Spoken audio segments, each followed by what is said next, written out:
আসসালামু আলাইকুম। ঘরে বসেই পারফেক্ট তাকোদো বানাতে চাইলে আগে দরকার সফট আর ফ্লেক্সিবল তাকোদো।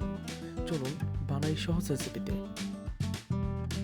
প্রথমে একটা পরিষ্কার বাটিতে 375 গ্রাম ময়দা নিন।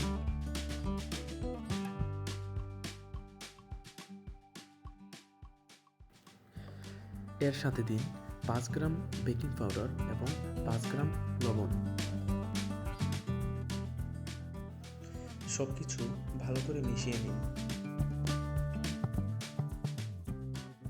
এখন 240 গ্রাম গরম পানির সাথে 50 গ্রাম তেল নিন। এখন ধীরে ধীরে গরম পানি যোগ করুন আর নরম একটা ডো তৈরি করুন।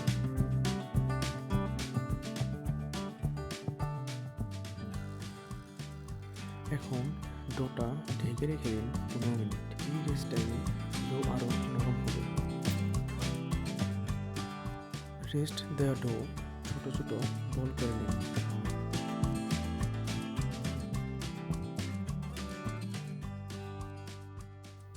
প্রতিটা বল পাতলা করে বেলে নিন।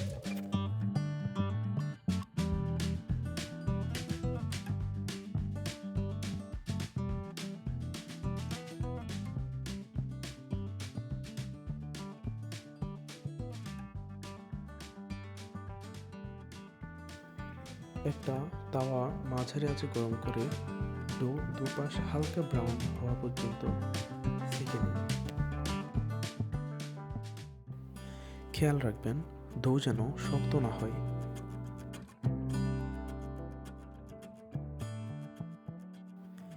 এইভাবেই তৈরি হয়ে গেল পারফেক্ট হোমমেড টাকো ডো। এখন এতে আপনার পছন্দের চিকেন, বিফ বা ভেজিটেবল ফিলিং দিয়ে বানিয়ে নিতে পারেন সুস্বাদু টাকো। ভিডিওটি ভালো লাগলে লাইক দিন, শেয়ার করুন আর এমন